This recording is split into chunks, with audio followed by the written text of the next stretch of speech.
السلام علیکم زاهد حسین یم سونو پښتونخوا ضلع کوم پر چینار نه اوریدونکو کتونکو په دی وخت باندې 2024 وړاندې واوره شروع شوې ده په دی وخت باندې مو موجود یو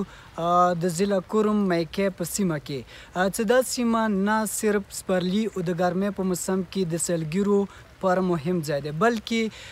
د ژمي په موسم کې یا دلته ډیر سیلګري صرف ضلع کوم نه بلکې د نورو علاقو نه دلته راځي او د دې علاقې چکر لګوي صرف په میکه کې نه بلکې میداني علاقو کې په دی وخت باندې اول برنونه شروع دي چې هغې سره د علاقې چې کوم کشتکار دي هغوی ډېر زیات خوشحال دي ویلې چې هغه علاقې چې هغه برني علاقې دي او به هغوی چې کوم فصلونه دي